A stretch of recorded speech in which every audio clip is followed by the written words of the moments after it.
Good morning, everyone. I'm Avi Tevanian. Good morning, Phil Schiller, and this is the Avi and Phil Show. We're here to entertain you for the next afternoon as best we can. As you know, recently, as of yesterday, we made an announcement with macOS 10 that we're all pretty excited about, that it will now become the default boot operating system on new machines we ship starting this month. And with that news and just the momentum we've had building over the last 9 months with macOS 10, there was a request from some people for us to come here to the show and get a little more detailed, talk a little bit more about the technologies in macOS 10. So that's why we've created this session, and very thankful to the good people at IDG to allow us to quickly add this section into the show so that we could talk to you about some of the power in macOS 10 and some of the technologies that make us confident on why we're making this the platform for the next decade for the Macintosh. Now, some of you, if you're brand new to the idea of macOS 10, you haven't seen it, you haven't tried it out, this is not a primer. This is not macOS 10 101. If you want that, we have that in the booth. It's running on and off daily, and you can go do that. This was to get a little deeper than that, a little more technical than that. Yeah, so Phil says that means that we're going to be speaking geek. I'm not quite sure what he means by that. Seems pretty normal stuff to me. I guess what it means is we're going to go into a little bit more detail than we otherwise might at a venue like this. And what we're really going to try to do is show you some things that you otherwise may have never seen or may just not know, even though it exists in macOS 10 and for macOS 10. Great. So some of the things we're going to cover in the roughly 1 hour we have with you, between you and lunch, I'm guessing, is we're going to talk a bit about the core operating system. What's the heart underneath the engine of macOS 10? We'll talk about the media layer and a number of the media technologies inside the operating system. Talk about something that's very important nowadays, security, and how that relates to 10. We'll talk about, of course, Aqua, this great new user interface that it brings to the Macintosh. We'll talk about a number of the programming environments and the applications that means we're all going to get on macOS 10. So Cocoa and Unix and Java and even AppleScript, which is itself becoming a programming environment to make very powerful applications.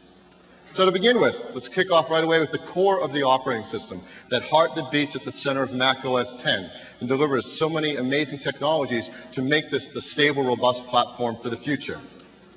Okay, and let's start with the very lowest level piece of software in the system. That's the kernel. The kernel is that layer of software that separates the bare hardware from everything on top that does the visual user interface and all the application layers. Now, what's interesting, what I find interesting about the kernel in macOS 10 is although no one ever really sees it, they get huge benefits from all the new technology we've gotten here. In fact, arguably, if you look at all the requests that we've had from our customers about things to do to make the macOS better, the kernel is responsible for a large number of those that have very high impact. For example, in the area of memory protection, and virtual memory. These are two important new technologies that exist in macOS 10 that make the whole experience much better. You don't have apps that crash, and you can have an app that crashes, but if it crashes, it doesn't take down the system or compromise any other process in any other way. And with virtual memory, every application can use as much memory as it really wants to. Way more than you have in terms of physical memory in your computer because the system virtualizes it for every application. For managing the CPU, or in the case of a dual CPU system, multiple CPUs, the system has very advanced technologies for dealing with how to partition who gets to use which processor and when from an application perspective, which means we get great features like symmetric multiprocessing, really making use of two CPUs when there's two CPUs in your box. And we get applications that can become easily multi-threaded and use multitasking to make their experience overall, as well as the experience of the system overall, much more smooth. Now, sometimes when you have features like this in an OS, you have to give up some things. But what we've been careful to do is to make sure we also have good real-time support so that even though the OS now can control which process runs and where, if an application is really important and needs to get something time-critical done, it can indicate that to the kernel, and the kernel can make sure it gets scheduled appropriately using real-time processing. So let's show a demo of some of this. Okay, what I'd like to do first is, see this little gadget right here? This is something that we call the CPU monitor. I'm just going to leave it up running here on the right-hand side of the screen, top right for a moment. The CPU monitor is telling us how many of the cycles of each processor are being used. I have a dual processor system, so I have 2 bars, 1 bar for each processor in the system. And as you can see, right now the system is just idle, so the bars are all the way down. If I bring up a window like this and start dragging around, you see that we're starting to use CPU, as you would expect, because you don't get this kind of stuff for free. Let me just bring up a QuickTime movie and start playing that. So as you can see, we're starting to use some of each CPU to render and play this movie. We're not using all of the CPU because we don't need to. The player doesn't need to use all the CPU to play this, and so the rest is left over for other things that you might want to do. In fact, what you see going on here is we're not just using one CPU with the other one being completely idle. We're seeing the time sharing going on the CPUs because the system is automatically scheduling parts of the QuickTime player on each CPU as it sees fit. So while that's going, let me bring up something else. Bring up iTunes. And so for iTunes, we have a CD in the machine already. What I'm going to do is click import, and this will start up. We're now ripping the whole CD, and that's going on at the same time. Notice how we're using a lot more CPU cycles. We've still got a little bit left over, but again, we're spreading the load off on the 2 CPUs. In fact, the QuickTime playback is just going along fine, no hiccups, no nothing. While this is all going on, let's bring up Internet Explorer, and as you might expect, that's working fine. It's notable that everything is still very smooth. And I can even still go over here. I can put a menu over the QuickTime window, have it be rendered automatically through the transparent window there, the transparent menu, and it's all just working. Now we're really starting to use CPU here because doing that transparency and compositing everything can be expensive. But again, everything is just really smooth as silk because the scheduler is allocating everything where it needs to go. We can even really start to stress the system, go to a movie trailer on the website, and so there it is downloading, playing through IE, through the QuickTime plug-in a movie, while another QuickTime movie is playing, while we're ripping a CD. So let me just leave all this running for the moment. As you can see here, we've got really advanced symmetric multiprocessing going on. I want to focus on another really interesting feature of the system, and that's basically the memory protection that we have. Let's say for the moment that for some reason, i.e. something went wrong with it, it got hung up or locked up or something, it wasn't responding. What you can do with Mac OS X is you can just quit it directly, forcibly quitting it, and not worry about what happens to the rest of the system. So again, I just bring up the Force Quit Applications panel, and we're still ripping the CD, we're still playing the trailer. I just hit Force Quit, and bang, the application is gone. We just shot it dead, stopped its processing, but the rest of the system just keeps on going completely smoothly, no issues. In fact, this is kind of interesting. If you look at the list of applications in my window there now, what you see is that one of them listed is the Finder. This shows an extra level of robustness that the OS has. The Finder isn't even essential for the rest of the system to work. So this may seem kind of odd. Let me bring a Finder window up to show this, but there's a Finder window right there. Again, my QuickTime movie, iTunes is still going along just fine. I can click on the Finder there. In this case, it knows it's the Finder. Instead of just killing it, it'll kill it and relaunch it.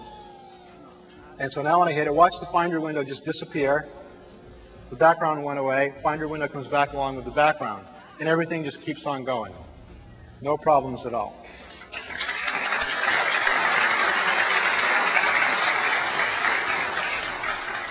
So I hope you see we're building an incredibly modern, robust core operating system. In addition to the kernel, some of the other key elements we wanted to mention today about the Core OS, the file system. We have a file system that's something usually as a user we don't think about. It just works, it's there. But in Mac OS X, we have a dramatically new, more robust, more capable file system than we've ever seen before. The file system is really an exciting area of the system, in large part because you get so much out of it and don't even really know what you're getting. One of the things that we did with the file system in Mac OS X was we made it pluggable. What this means is that without Apple even being involved, other people can just put in new code to implement new file system types. Now, we've used that mechanism ourselves to implement a whole bunch of file systems that work out of the box, but third parties can do this as well for their own file systems, whatever they may want. Let me just give you some examples of what you can do out of the box with Mac OS X. On the local file system case, by local what I mean is those things that'll be on a disk or CD-ROM or DVD, something like that. We of course support the traditional Mac file systems, HFS and HFS Plus. But beyond that, out of the box, you get support for DOS FAT file systems. You get support for Unix file systems. You get support for the DVD UFS format, and you get support for all the popular ISO CD-ROM formats. Again, all out of the box, it just works. In the network case, you need to often connect up to servers, file servers, over some networking protocol, a networking file protocol. Again, out of the box, we have just superb support for what you can hook up to. Of course, we support AFP, the Apple Filing Protocol, out of the box as a standard native filing protocol. But even beyond that, we support NFS, which is very popular in Unix networks. We support SMB CIFS, which is the protocol used by Windows machines. And we also support a new standard called WebDAV, which is a file protocol based on the web's HTTP protocol. Now, we do all of this in terms of supporting all of these file systems in a way where no matter what file system you're using, you get the consistent Mac experience. Why is this important? This is important because in many instances, you may have your data on a file system, say on a Windows server, that's being shared with a Windows user. And you want to be able to have your data be on there in a way that you can interact with your Windows friends on that same server, yet you want to continue to get the great Mac experience. We've done it we've implemented it that way, and that's what you get. Similarly, because we use Unicode at the file system, and because the file system is thread safe, you get great features like full international support and great performance with multiple applications using file systems all at the same time. And finally, all of this is provided in the context of the kinds of security on the file system you would expect from a Unix-based system. I told you we were going to get down to geeky level things. I wasn't kidding. Now, in addition, of course, to the file system, another key element of the core of the operating system is great networking support. With Mac OS X, we've built it on the most robust, powerful networking stack available. It's, in fact, the same stack that the Internet was invented on, which is the BSD TCP/IP stack. Now, like the file system that Avi talked about, networking is also pluggable, so we can extend it with many different network types as they progress in the future. Already out of the box, we include built-in support for all the major Ethernet formats, 10BASE-T, 100BASE-T, gigabit Ethernet. For 802.11 wireless networking, perfectly integrated, not added onto the system.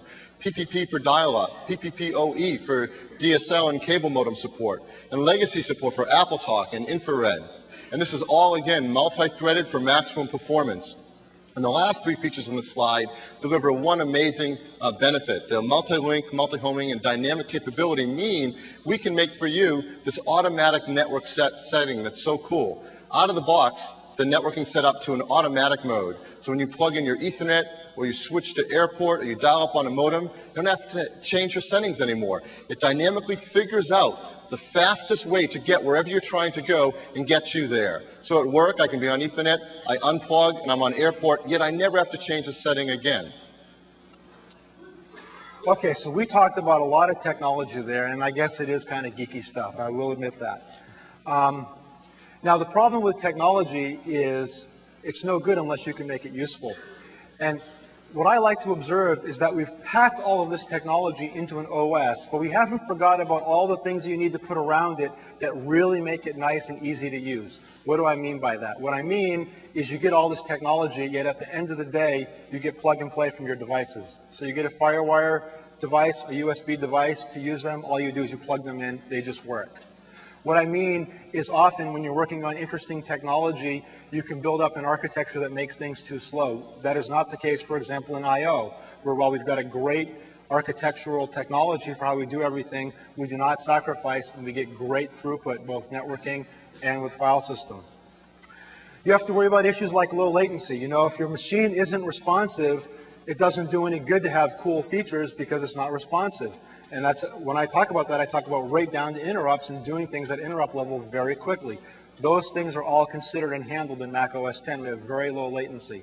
Similarly, if you've got a PowerBook, and many of you do, and those of you that don't should go get one, you expect that when you close the lid, and open it back up, it wakes up really quickly. Well, actually, maybe you don't expect that, but you should expect it now because that's the kind of system that we want to deliver and that we do deliver. Similarly, you want to have great battery life when you're running your OS and your applications. We provide all those things in Mac OS X, and we do a lot of these things using object-oriented technologies, which are sort of the foundation for a lot of what we try to do, and will also allow developers to benefit from the work that we do as they bring their own technologies into the Mac. So that's the core OS level and just some of it. We could go in much greater depth, but now let's pop up a level and talk about the media technologies. More direct benefit for a lot of you with the great media you can use inside of Mac OS X. This really sets a new standard in operating systems for the different types of media you can use and how well they are all integrated deep within the system. This is just a partial list of some of the media technologies that are important to all of us that Mac OS X excels at. 2D Quartz, video and audio with QuickTime, 3D with OpenGL, a brand new audio architecture under the system, great new font level support with more font types than ever before, color sync integrated so the entire system, everything you see on the screen is color managed, image capture for cameras, and incredible device support. Okay, so let's talk about the geeky aspects of this, and let's focus on Quartz. First of all, something to keep in mind is everything that relates to Quartz is based on PDF, and what that means is everything you do can be based on importing and exporting PDF and using PDF as a full-fledged data type. That means that any kind of application you write on Mac OS X can literally consume and produce PDF, a very, very powerful idea, which I think is going to have profound implications for applications on the Mac moving forward. Now, we build in some really wonderful technologies. For example, all the graphics you see on the screen are anti-aliased by Quartz. And we do it in a way such that not only does it look good, but it draws fast, again, without any compromises there. Fonts. We have support for a wide variety of fonts. If you've got fonts, you just drag them onto your system. They work, whether they're TrueType, Type 1, or OpenType. They're all supported. We love them all. Color Sync. Phil mentioned Color Sync technology. It's integrated deeply into the system such that everything on your screen is managed by Color Sync, and it all looks great. Compositing. Compositing is a wonderful feature of Quartz that allows you to take different images, multiple images, in fact, not really just images, but graphics, whether it be PDF or other things, and combine them in very fun ways and very useful ways with transparency and lots of other effects to make truly stunning user interfaces. Similarly, if you sit down and use Mac OS X for a little while, something that you notice is it's a little bit different in terms of the smoothness of the way things operate. And what you notice is you never see anything flickering. You don't see buttons coming and going. You don't see windows that are half drawn or as they're being drawn. And that's because we use a technique called double buffering, where we draw things off screen first, and when the drawing is complete, we then push it onto the main screen in one fell swoop, so it looks like it's just one big operation. It really has a profound effect on the overall experience of using the computer. Also, at the window level, we have per pixel alpha and per window fade and morph. What does this mean? This means that for every window, you can specify at the pixel level what the alpha or transparency level of that part of the window is. So you can do some really incredible things with that. The other things that I mentioned all relate to the wonderful effects you see as the user interface is working itself, whether it be transparent windows, whether it be the Genie effect of windows shrinking down, or other things like that. Those are all primitives built into the Quartz graphic system that the Windows system and applications take advantage of. Now, as if that weren't enough, all of this is completely integrated into printing, which means that when you use Quartz to do your graphics in an application, your application basically automatically knows how to print because Quartz knows how to translate everything into something that can be printed very easily and with high quality, all automatically. So one of the most important things out of the whole Quartz imaging model is PDF. So I'd like to just take 1 second to show you how the PDF built-in capabilities work for Mac applications. It's very simple but incredibly powerful.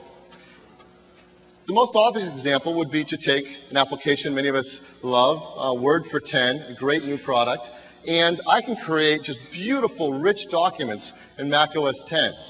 What if I want to send it to someone else to take a look at?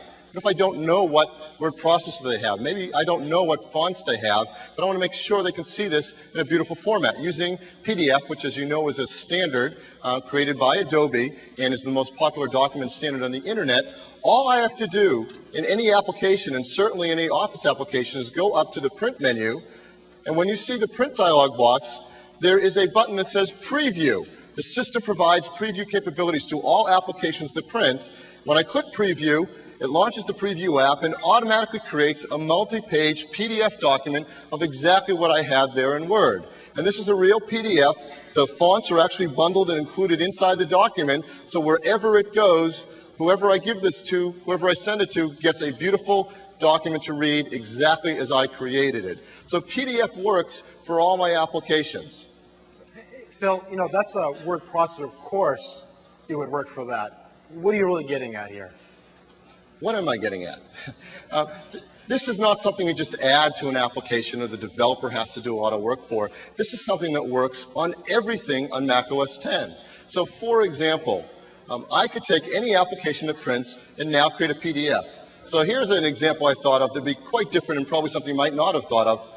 Let's say I'm in the middle of a chess game. Let's launch the chess game that comes with Mac OS X. Let me open up a game in progress. And here I am in the middle of a chess game, and I'm not sure what to do next. I actually know of a famous chess master who lives over in Half Moon Bay, and I want to email him this document and ask him for help. Well, sure enough, chess supports print. So I go to print, I say preview, and I've just created a PDF document of that chess game, mid-game, that I can send to him. He doesn't have to have a Mac. He doesn't have to have the chess application open. He can just simply look at this PDF document, see where I am, and respond to me. So anything that can print can create a PDF and can be shared with anyone in the world. You know, I think this is a really profound feature of Mac OS X because PDFs can be put anywhere, and they're a great format just for saving things. And, you know, I think a great example is you stumble upon a great web page, just create a PDF of it.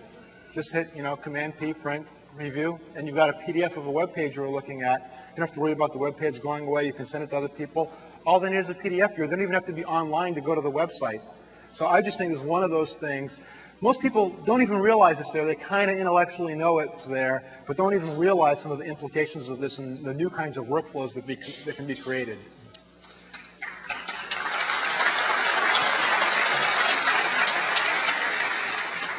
So next up is audio. We have an entirely new audio system built into Mac OS X. It's one of the areas that our developers told us they really want us to work hard on to improve. And we've really gone and done the state-of-the-art audio architecture. We now have 32-bit resolution. This goes beyond the 24-bit that many pro applications are used to full 32-bit audio resolution. And it's real multi-channel. So you can add any number of channels to an application. You can do 5.1 surround sound, 10.2, things that others haven't even thought of doing yet. And yet it does it with low latency. And it's ultra low latency. You can get to sub-millisecond performance. We'll show you an example of that in a minute, what that really means, but it means incredible professional responsiveness in the audio system. And it uses Velocity Engine, that many elements of the core audio engine have accelerated the Velocity Engine for super fast performance on GeForce systems. And we've done something our developers really asked us a lot for, which is to build in a real MIDI architecture with MIDI services. So now we have a true great MIDI engine that MIDI applications can be built on top of. And a lot of music applications use DSPs. So you can plug in and add effects, add synthesizers. Well, now we have a standard for that called audio units. And for DSP plugins that can be added to an application, if they're written to this new audio unit spec, they can be plugged into any music application, something that happens only on a Mac. Okay, so I'd like to invite Doug Wyatt on up, who's going to help me out with a demo of all this. Hey, Doug, how you doing? Good, how are you? I'm doing great. Y'all ready? Yep. Okay, so Doug and I would like to show you some of the features of Mac OS X, especially in the area of MIDI. So we've got a little app here that knows how to do a couple things. Let's go through it. First of all, one of the things that we can do now in Mac OS X, just out of the box, is we can play MIDI. Right? Mm-hmm. So what we have here is a MIDI file, and let's just start playing this. This is music there's a very small description of it in the MIDI file, basically notes, and the computer itself is synthesizing all of this on the fly. So what you hear is being done by the computer. It's not a sound file, it's just MIDI. Okay, now let's stop that. Now, instead of taking data from the file, Doug, you can send the data to us from your keyboard, right? Why don't you do that for a second? So what's going on here now is Doug is playing on the keyboard. Why don't you explain what's going on here, Doug? Okay, I'm triggering MIDI events from this keyboard. It's sending them over USB to the Macintosh. Through our MIDI architecture, we have drivers and application interface. This application is receiving MIDI events, and as soon as it receives a MIDI event, it's triggering, sending messages to the software synthesizer to render the notes. And one of the key things here is not only does it work, which is kind of cool, but it does so with very low latency, so it feels like when you hit a key, you hear it, right? It's extremely responsive, yeah. Extremely responsive. If it wasn't, you wouldn't be able to play. No, especially not fast music like I was just playing. Right. So. Now, but to really show that and to show off some other features, what we're now going to do is we're going to play that MIDI file I just played, and then we're going to have Doug play along with it, which will show not only can we synthesize music, but we can have multiple inputs, put them all together on the computer. Again, the computer is synthesizing and combining everything, and then to validate that we truly have low latency, it'll hopefully sound good. Yeah. You're going to play well, right? I'll do my best. And that could only be the case if it was low latency, because if it wasn't low latency, he wouldn't quite know what was coming up. Or he would be playing based on what he hears, and it'd be too late by the time he heard it and played it. It's hard to compensate for good latencies, yep. Okay, so I'm going to start this up, and why don't you play along?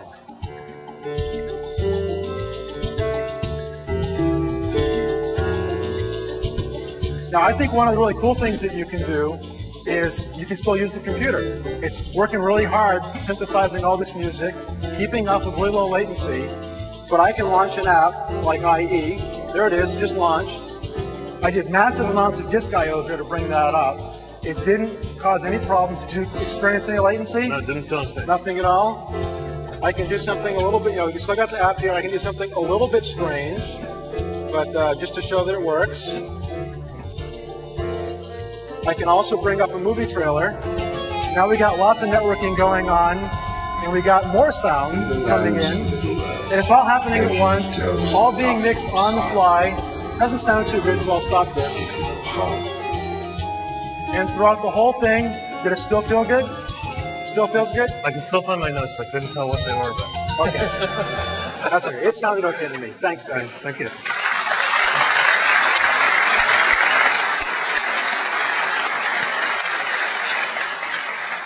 Very cool. I put our engineers up against anyone else's engineers playing music. They are so good.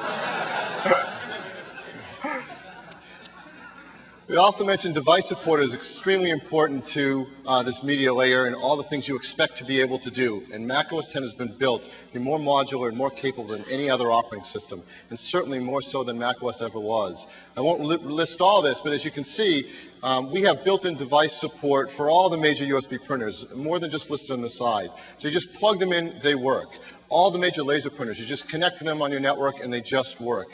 You plug in all the major digital cameras and they work. DV camcorders, inside iMovie, whatever your application is, just work. All these storage devices, even the age-old floppy, all the way up to modern storage media like Memory Stick and Smart Media, just work with macOS 10. And input for devices like keyboards, mice, joysticks, speakers, and microphones all work built in with the device support and very modern architecture of device management in macOS 10. Another level we said we'd touch on today is security. Increasingly, this is becoming important to people who use personal computers to provide great security on their computer platform. As we've been building macOS 10, we've worked very hard to try to have great security at all levels of the OS. Yeah, we take security very seriously, and it's ranked very high on our list of things to really get right. As a result, we've built a lot of technology into macOS 10 that relate to security, and we've done a lot of things with it that we believe help to increase the security of the system overall. So let me go through some of those points. First of all, authentication is built into the operating system and is required for those operations that may compromise the system in general. You need to validate that you're allowed to do these types of changes to the system before they're allowed to be made. Similarly, out of the box, we ship with a very conservative default setup in terms of all the settings that can be done to enable certain types of networking protocols, whatnot, to try to minimize a user from accidentally setting up an insecure configuration. Next, we build in a lot of technologies in their secure form. So for example, we ship SSH as the way to hook up via a remote terminal session. We ship SSL built in, and we ship in Kerberos built in for those people that want to use it. We also have technologies built in. This is a great one that most people don't even know about. There's an IP firewall built in to Mac OS X. You can get third-party user interfaces today, that will, third-party software that will provide a user interface to configuring the underlying firewall that's built into the operating system. We have a technology that we call Keychain, which helps you to manage your passwords and accounts, which is very useful for when you're dealing with multiple servers or things that require multiple authentications. And we have a really nice feature for ultimate data protection that we call encrypted disk images. This allows you to create a virtual disk on your hard drive that is completely encrypted, so that even if your system were compromised for some reason, someone still couldn't get your data because your data is actually encrypted. So getting the encrypted disk would do them no good. For people who want really secure environments, you can go all the way down to the level of setting a password on open firmware, which can prevent various operations that might be harmful to security, like booting off a CD, from actually occurring. You can just completely disable it and password protect it. And finally, as a foundation for all of this security, the concept of multiple users is built in and supported at the lowest levels of the system, so at all times the system knows what user is doing what and what they're allowed to do, and protects against bad things happening, including file permissions and other things like that. So let's ratchet really up a layer here and talk a little bit about Aqua, which is the face that you all see when you use Mac OS X. I think many of you have seen this, and hopefully a lot of you are using Mac OS X, and you're now familiar with this great new user interface that we've brought to the Mac platform. It takes advantage of so many of the things that Avi mentioned earlier when we talked about Quartz. On-the-fly anti-aliasing, and drop shadows, and the Quartz compositing engine. So when you drag a menu over a QuickTime window, it's beautifully semi-transparent. They just interact beautifully and seamlessly, and it works the way you want it to. One of the most important things we thought about in designing the Aqua interface for Mac OS X is to make it not only friendly, but easy for new users to get into, easier than the Mac ever was. Yet, as professionals get deep into it and explore it, they find tools for them that make it more powerful than the Mac ever was. And that's a big challenge, to try to span from the new user to our most powerful professional creative customers. And we've done a lot of that work and achieved great results. And this is something others just don't try to take on. Now, one of the things we know about our customers, Mac customers, is that a lot of you really love to customize your system. You like to make it yours and set things up the way you like it. And many of the things in Mac OS 9 and previous versions that people like were actually tacked on and added and didn't work together really well. With Mac OS X, we worked very hard to make it more customizable, right built into the system, not tacked on. Right, so there's actually quite a number of areas in Mac OS X where the user can just customize it to his or her heart's content. Let's go through some of those examples. First of all, toolbars. You see lots of toolbars throughout the system, certainly in the Finder, in the email program, and other places. In the Finder and other places, they're all customizable. You can put what you want in the toolbar and have it look any way you want. And many of them you can even, in fact, I think all of them, you can even hide the toolbar if you'd like to. The dock is a great area of customization where you can bring down things like folders or other documents and use menus to even get a custom environment, if you will, a custom way to go through your file system, for example. I'll show that a little bit later. System status menus, top right of the menu bar. A whole bunch of information that can appear in terms of system status up there, but it's all under your control. You get to control what's up there, where it is, and what it shows.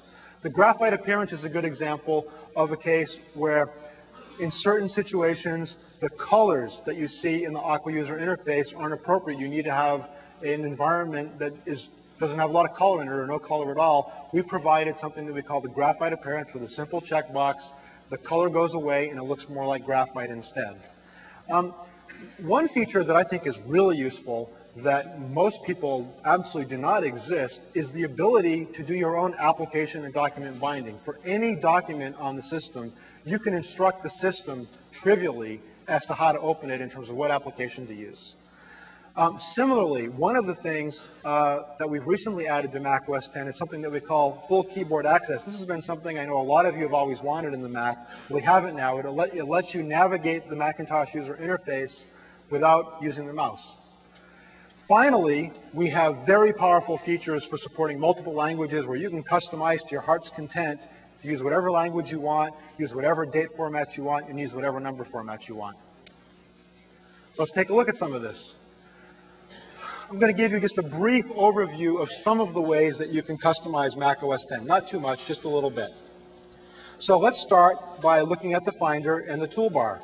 Well, the first thing you see here is this is the default way we configure the toolbar, but by just selecting Customize Toolbar, we get access to a huge palette of other operations that the Finder knows how to do, and we can just drag them up to our heart's content, put them wherever we want, and we've now completely customized our toolbar. We can even revert easily back to the defaults if we'd like to. Maybe we want to take that one out.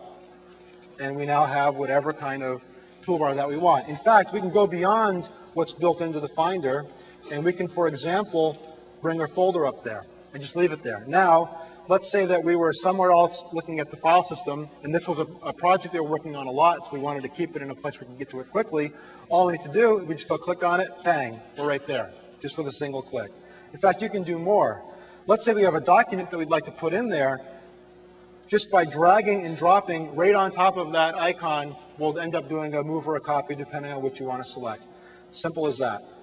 Now, let's say you don't want the toolbar at all on the Finder and you like the way the Mac OS 9 Finder works with the spatial representations of things and remembering where things are and what the size of things are. Simple. All we need to do is we hit this magic button right here. It hides the toolbar, and now we're operating in a mode that works basically like the Mac OS X Finder, where if we double click on something, we start getting into folders where we're just drilling down, just like we were before in Mac OS 9. In fact, we can move this around, and it'll remember exactly what we just did there, just like it did on Mac OS 9.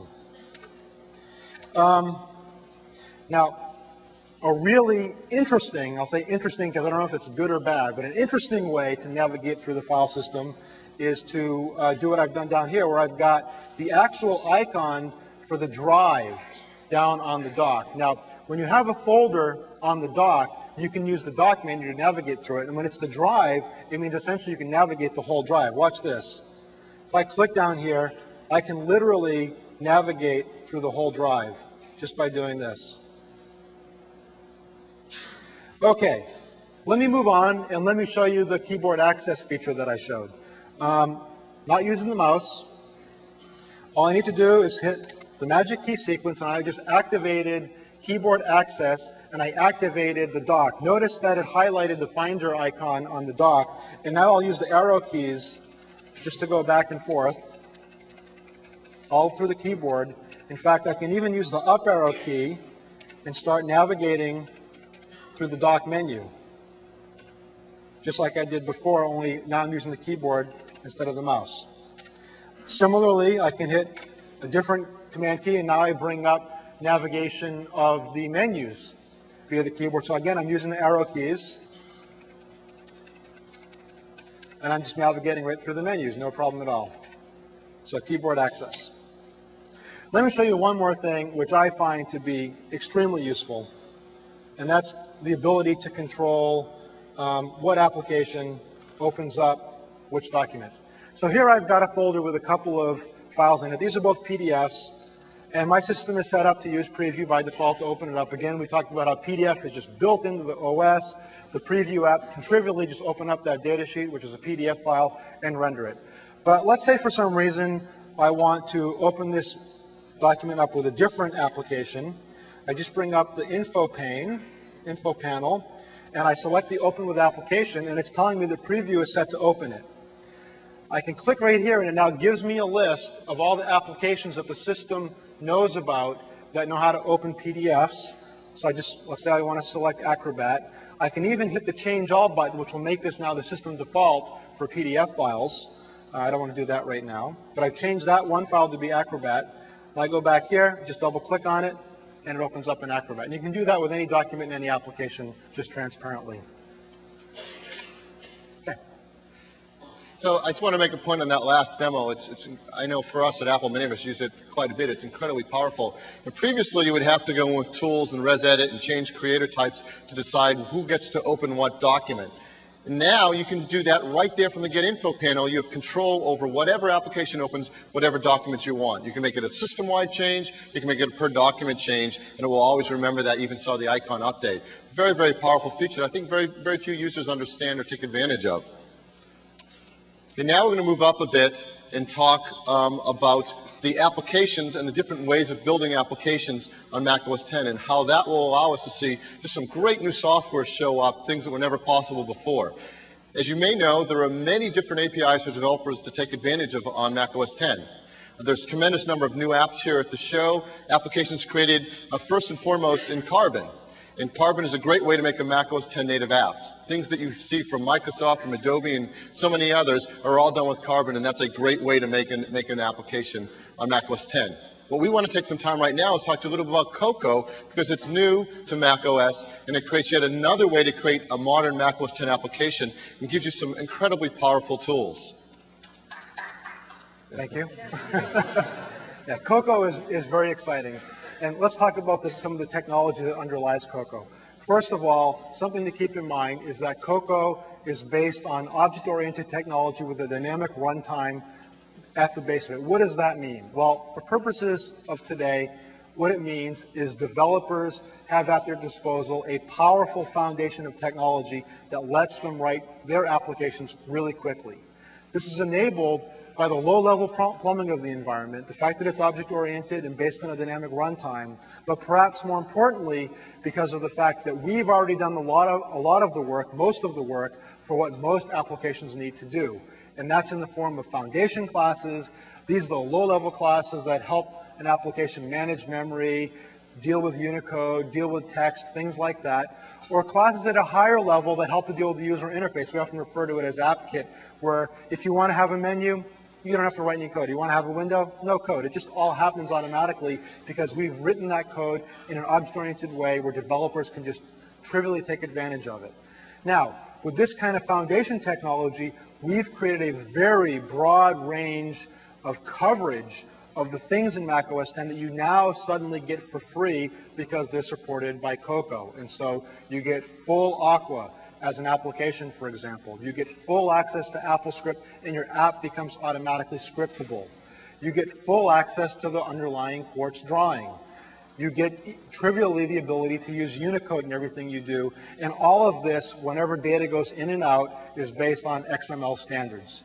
Now, we've been so excited about the potential here that one of the things that we decided to do was to take our developer tools, which include a wonderful visual editor for building user interfaces, and we put them all for free with every copy of Mac OS X.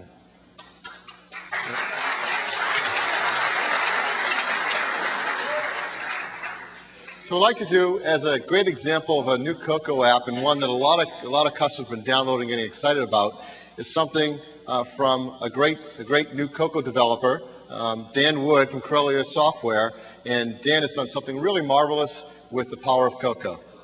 Come on up, Dan. Thanks, Phil. Thanks, Avi. Okay, I'm Dan Wood of Corellia Software, and I've created a new application called Watson that I want to show you today. So we're all very familiar with the web, and we've all visited lots of websites, and we've probably searched for everything with Sherlock. But a lot of what's on the web is not really content, it's not really text, it's applications. But they're not really Mac applications, they're not Mac-like, going from page to page to page. So what Watson is a collection of the most useful web-based services, and you can see their icons along the top here. Except that rather than viewing them in their browser, it's wrapping these services up in an attractive Aqua experience. So we call it desktop web applications. And it combines the best of the Mac OS X user interface with these great services that are available out there on the web. And it's amazing how much it simplifies and speeds up your access to these kinds of services that you might really use on a daily basis. We're also pleased to announce version 1.1 of Watson today, and it includes 2 new tools, TV listings and package tracking. So let's just get into a demo. So the package tool accesses the tracking services of multiple carriers, of the most popular carriers, and basically at a glance you can take a look at the status on your packages that you have going on. So here we can see that these two guys were delivered, and I just ordered this yesterday. Aaron Hilligus has a great new Cocoa book, and they put it into the system just a few hours ago, actually, so I can watch this as it progresses its way to my house. In fact, we can add something new. I have a hypothetical air bill number here for a new iMac that I'm going to ship across country, and that's the UPS tracking number, so I'll add that to the list. And then as that gets put into the UPS's database, I can actually see how it's doing as it goes across the country. So another one we have here is the Movies tool. And the Movies tool is by far our most popular tool. So I have already pre-configured it in the settings drawer with a San Francisco zip code. And I really like the AMC 1000 on Van Ness because I have a great digital projector. And so we can say, okay, here's some information about the theater, and what's this movie, Monsters, Inc.? And you get to find out what the show times are. I see there's one at 1:20, so maybe if we all hurry, we can get there after this keynote. Anyhow, you can see a little bit of information about the movie, but what's really fun is that you also get to see a preview of the movie in quick time.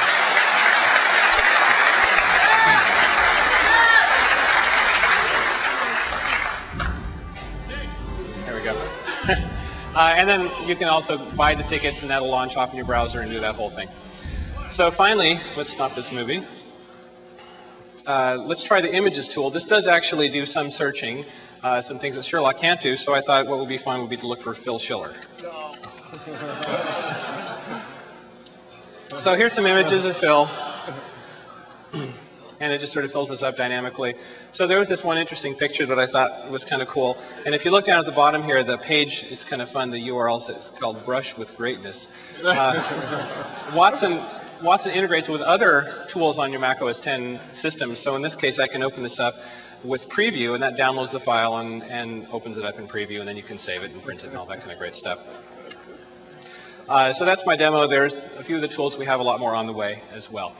So a lot of people have said that Watson is a really cool tool, and thank you. But I want to talk a little bit about what's under the hood, and I think that's pretty cool too. So Watson is written in Cocoa. It's a Mac OS X exclusively application. And I'm an old-time Mac programmer. I've been programming the Mac since the days of small black and white screens. And I've recently started using Cocoa.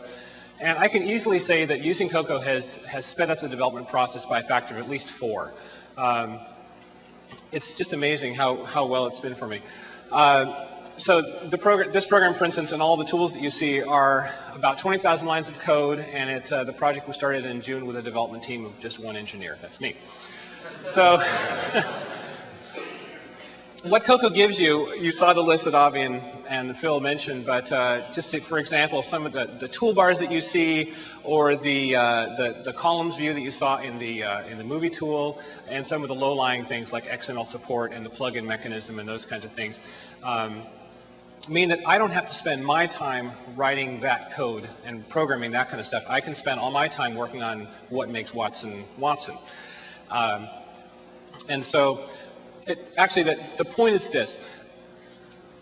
With Watson, if I hadn't been using Cocoa, it's that Cocoa didn't just make Watson easier to make and faster. It made it possible. Because if you're running on a limited budget, limited time, it may just not be feasible to use anything less sophisticated. So I couldn't have accomplished all this without using Cocoa. So check out Watson. It's on a Corellia.com website. You can search for it on Apple's Pages or Version Tracker. And it's just an example of what you can do with Cocoa. Thanks very much. Thanks, Dan.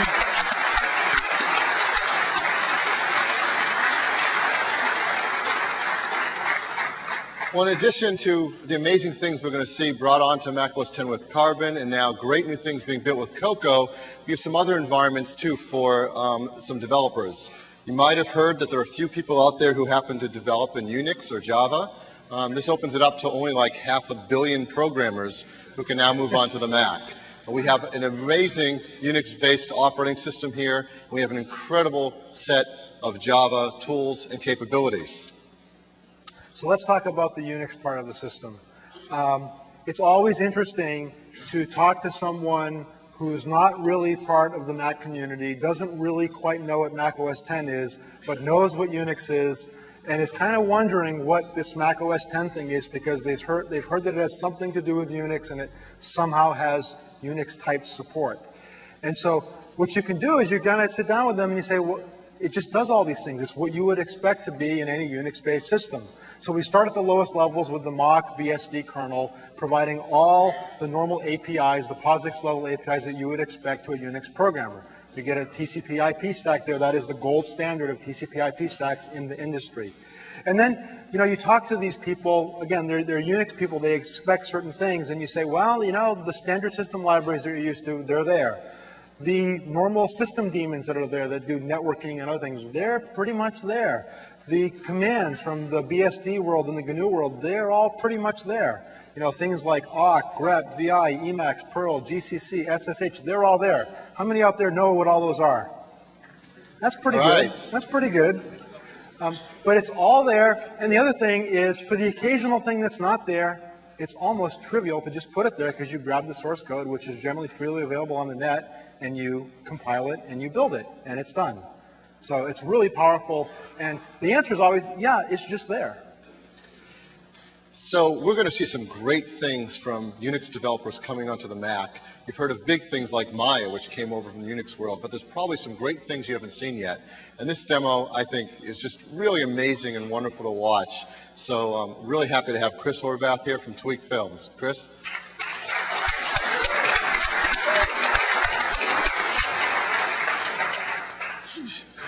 Hey everybody. Today I'd like to talk to you a little bit about creating visual effects for feature films using some of the tools in OS X.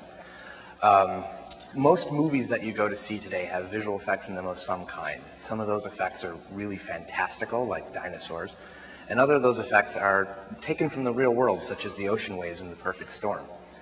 Doing realistic-looking natural phenomenon like smoke, fire, cloth, and especially water is really difficult. It involves a lot of physics, a lot of math, and it uses a lot of really heavy numerical computation. And traditionally, these kinds of computations have been almost wholly done in Unix-based systems, big multiprocessor machines. So as a visual effects artist, I work primarily with water and other types of physical simulations. I've had to be a Unix programmer, and I have been a Unix programmer for about the last 8 years. I've worked on things like Deep Impact and The Perfect Storm.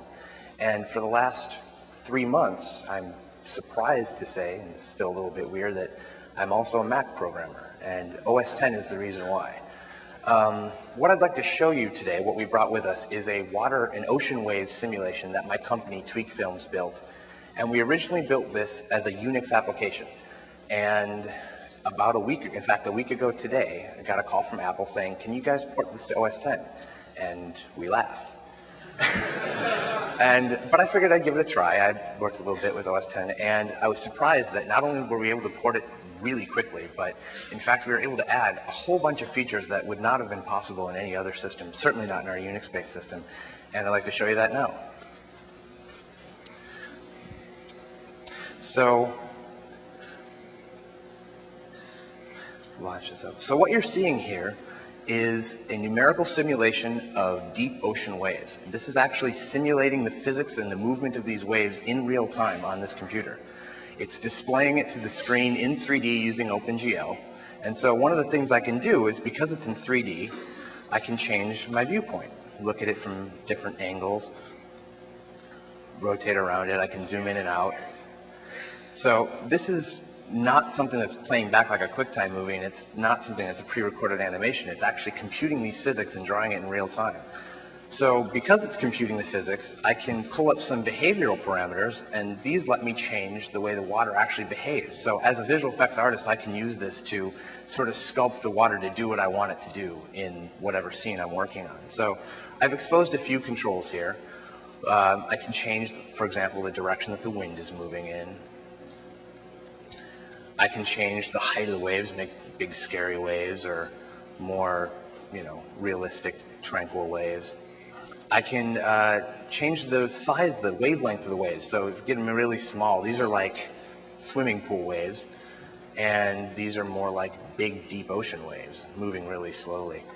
I can change the resolution of the simulation, so I can make a nice, smooth wave that has relatively little detail, all the way up to increasing levels of detail up to a huge amount of detail. Again, simulating in real time. So this right here is about where our Unix tool for doing this stuff stopped. And in fact, one thing I wanted to say was that our Unix version of this tool did not run nearly as fast as this. When we brought it over, this is also optimized for the AltiVec, which is the velocity engine in the G4, and this thing just screams. So already bringing this over to the Mac has given us some advantages and really a lot of ability to play around with it, but the Macintosh also has, this machine in particular has this NVIDIA GeForce 3 card in it. It's tons of graphics power. So previously, in order to make this into a pretty picture that actually looked like a finished product, we'd have to save this out and bring it into another tool like Maya, for example. But using the graphics capabilities of this machine, I thought I'd see if I could turn this into some realistic working water right here in this application. So the first thing I'm going to add to make it look more realistic is a reflection, because water reflects. What you see right here is moving like water should move, but it looks more like gray milk than like water. So first thing I'll do is use a QuickTime VR file to provide me a three-dimensional reflection map. So right away, it starts to look a lot more like real water. And this is the first time I've ever been able to see something like this and interact with it at this scale.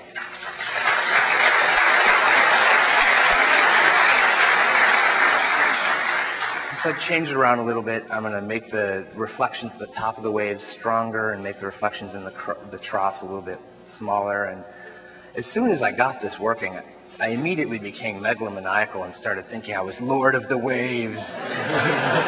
And so I'm playing around with this, and just completely serendipitously as that happened, Clash of the Titans came on. And there's this great scene where Zeus is playing with the fates of mortals in his little pantheon. I thought, well, wouldn't it be cool if Poseidon had kind of, he could go and control the ocean from maybe his little marble bowl. So I've opened up Maya and built a little marble bowl and found a Mount Olympus environment.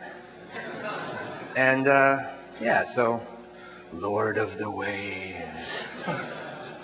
So that's what I wanted to leave you guys with today. And this application we're going to add a few more features to it so you can play around with it and save off files and render images, and it'll be freely available from our website at the end of the show, the end of this week. So that's tweakfilms.com, and thank you very much.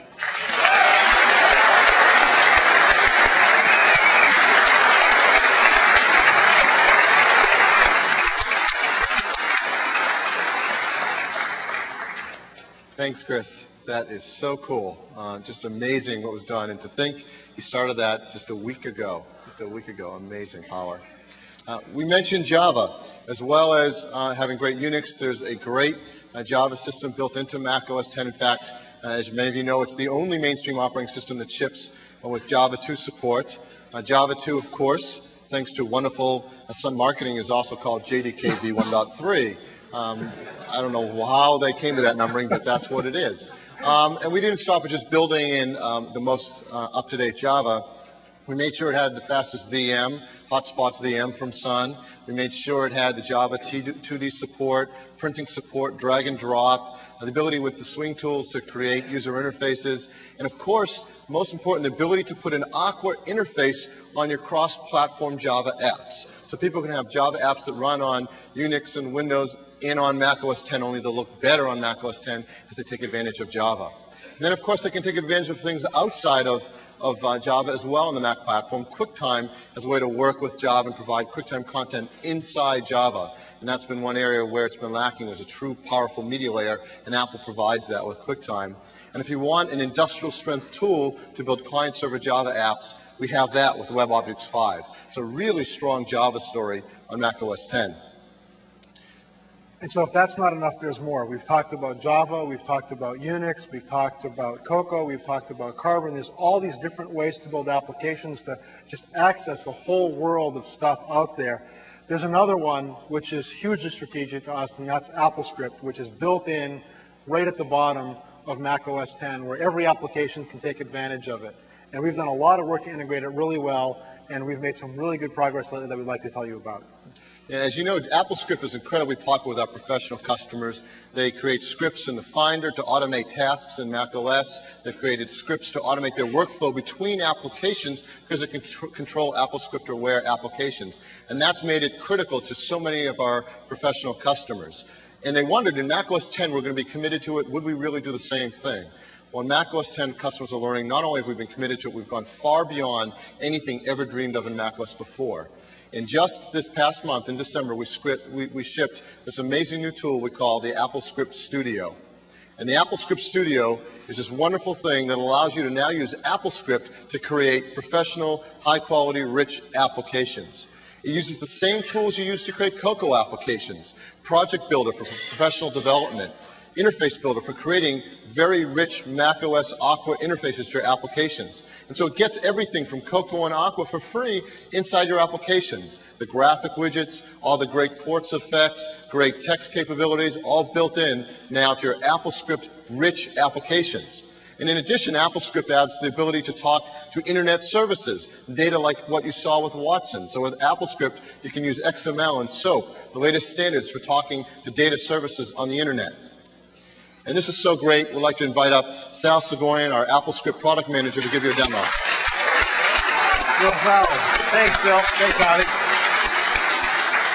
Welcome this afternoon.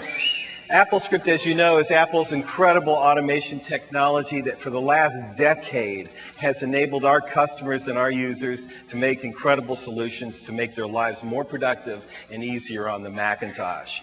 And the good news is that on macOS 10, it's gotten many, many, many times better. And today we're going to show you one little aspect of that, and it's about writing scripts and writing script applications. Since 1992, the way that you wrote a script on macOS was using the script editor application that I just launched.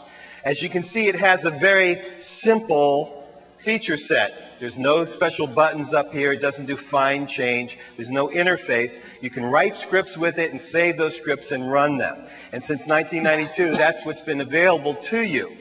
With macOS 10, as Phil had mentioned, we've taken AppleScript and made it a peer language with Objective-C and Java. And what that means is now we can take AppleScript and use the same development tools, Project Builder and Interface Builder, that Objective-C and Java use on macOS 10, and we can create the same macOS 10 native applications. So let me show you the Project Builder environment. This is AppleScript Studio in Project Builder. There's a lot to look at here because this is a professional development environment. It's not something simple like the script editor, which is the simple text of script editors. On the right-hand side, I have my script open, and you can see there's the various routines and the colorization that happens. On the left-hand side, I have the various assets that I use in creating my macOS 10 AppleScript application. I have the script there. I have various images that I'm using. I have various templates from InDesign that I'm using, and other resources can be listed in this window. I can also do things like check my dictionary of the application if I want to find out something about what particular commands are available to me. That all appears in the same window on the right-hand side. And I can go back to my script, I can go into a debug mode, and since we're in Project Builder, since we're in a professional environment, we can now do step-by-step debugging with our scripts. So we no longer have to do things like bring up dialogues to find out what's going wrong in our workflow. And this kind of tool enables us to make incredible macOS 10 applications. Let me show you one that I created. This is called Ad Builder. It's a small macOS 10 application that I created for making a real estate catalog. As you can see, it has all the Aqua elements of any macOS 10 application. It has the beautiful Aqua look. We have tabs. We have radio buttons. We have pop-down menus. All the things that are available to any Aqua application, we also have here in AppleScript Studio. So I'm going to use this application to create a real estate catalog using Adobe InDesign, FileMaker Pro, and iView Media Pro running on macOS 10. So let me choose my template style. I think I'll go with the outside one. I like that. I'll pick an area of the country. I'll pick Piedmont and a realtor that I'd like to feature. And I'm going to choose to import text and graphics as well. I'll click the Build Document button. And when I do that, the scripts inside of this application start working. It opens up a template that's in the application itself, gets the information from FileMaker Pro, brings it into the appropriate box, and sizes and scales it for it automatically. Then it goes to the images, brings in, and one at a time, bring it in size and scale. This is only possible on Mac OS X with AppleScript. Thank you.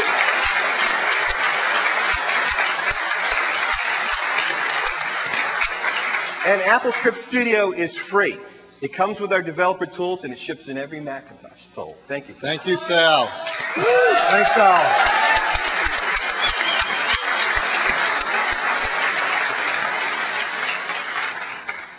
Sal is king of the demo at Apple. He is so great. Well, we're just about out of time. We have one last thing we wanted to do. Before we ended, we thought, there's so many great applications, over 2,500 applications. And there are many that you hear about every day.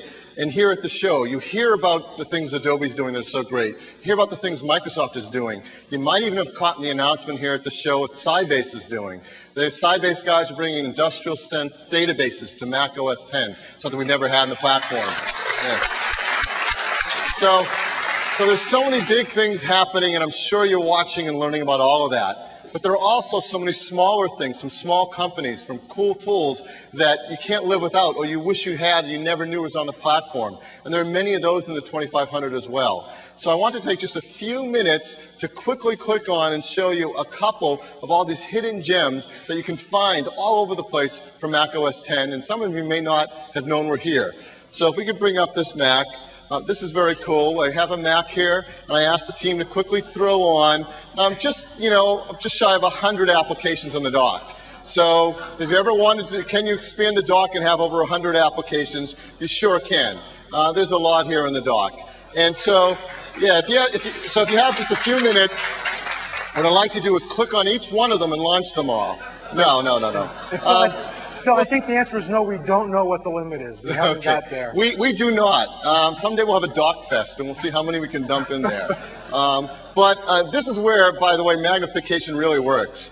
I've got approximately 100 docs here, applications. They're not in any particular order, and I'm just going to go in and find the ones I want to demo. The team purposely did not put them in any order.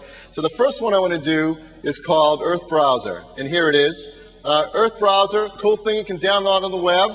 Maybe you didn't know it, but you can find the time, the weather in many places around the world in real time with the Earth Browser. It's very cool. We can just zoom around, see where it's day, where it's night. You can click on, Honolulu. Let's get the weather in Honolulu. Very cool. It's a lot nicer than it is here. A little cloudy, but still better. Phil, can you show us the South Pole? Oh, okay. There's the South Pole. There's a camera here, so if we click on it, we can get a picture from the South Pole. Very cool. So in case you ever wanted to be there. So anyway, Earth Browser, one of the many cool hidden gems available if you just surf around on the web. Now let's find another one. Let's go a little more educational. Maybe you're a chemistry student, and many of us have been there, had to work through our big chemistry books, lug around these 10-pound books just to look up things on the periodic table. Well, now we have incredible choices for education for software like this periodic table software from Synergy. Let's bring up a basic table. And maybe you're wondering, you have a titanium PowerBook, and you're wondering, what is the melting point of titanium? So let's just click on it, and sure enough, 1,943 degrees Kelvin. So if you're ever wondering how close to the sun you can get with your titanium PowerBook, on the Mac you have the tools to do that. Amazing hidden gems. So just one of the things you probably haven't heard about, but you can find out there in the web. Now since we're getting kind of techie, let me get really techie on you. Let me go find Atom in a Box. Now, you probably have always wanted to see the orbitals in a hydrogen atom. On Mac OS X, somebody's created an application just for that. Here we are looking. Let's get inside it. Let me bring it up in some color. Bring those phases in color. Very, very cool. Let's play with the spectrum a bit. You can actually hear the humming of these orbitals. That is not the sound system playing games. And we can actually control it in three-dimensional space.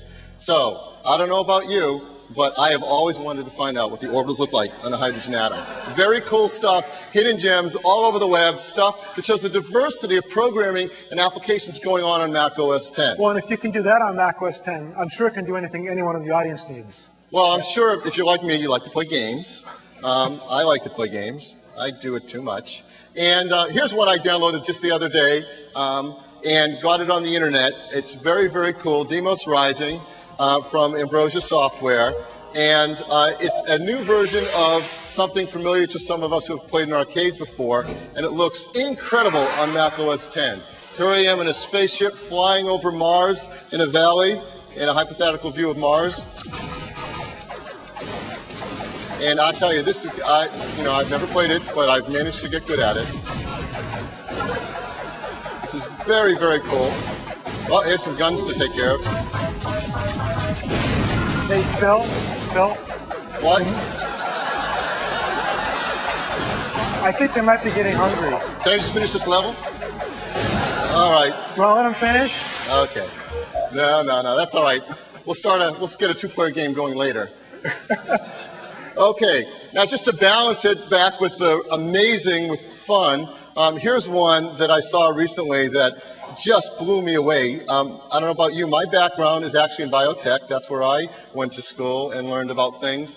And here is an amazing product for seeing a protein sequence. Some of the new emerging stuff happening in biotech. It's by a company called Genentech.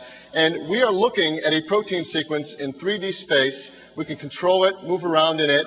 It has great internet connections for finding out things. We can look at the amino acid sequences on it and highlight them. It's just incredibly powerful. Now, I know some of you are cringing because you recognize this sequence.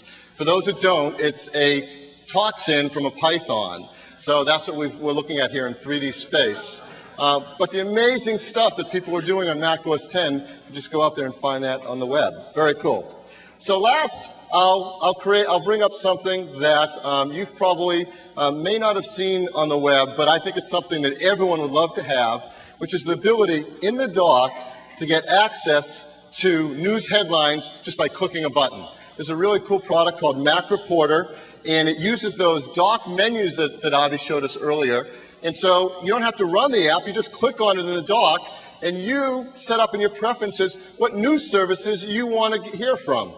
And you just set whichever ones you want, and then when you click on it, it pops up and you pick that news service and you get instantly the online headlines and you can jump to any story you want. So here's a wide variety. We can go from CNN to find out the news of the world to Mac Central to find out the news of the show here today. All right there using dock menus on the dock. So those are just a few examples of some of the hundreds and thousands of amazing applications and gems you can find on the web today and at the show today from Mac OS X. And again, there's 2,500 applications, so many of them. You can just search on the Mac OS X page on Apple's website, go up to a lot of other great places, Mac Central Version Tracker. Last quarter, we had over 1,000 applications come out for Mac OS X. That's over 10 a day, over 10 a day. So there's more out there than you could ever imagine. Right, so we obviously couldn't demo them all for you here today, although we'd certainly love to. What we thought we'd do instead is leave you with a different kind of a demo of all of these applications. What we did was we listed them all in our PowerPoint presentation, and we set up PowerPoint to do transitions from one to the next as fast as it could. The good news is they're all in there. The bad news is we estimate it takes about an hour to go through the whole thing. So Phil and I are going to leave, but if any of you would like to stick around, feel free to watch the whole list. Thank you. Thank you very much.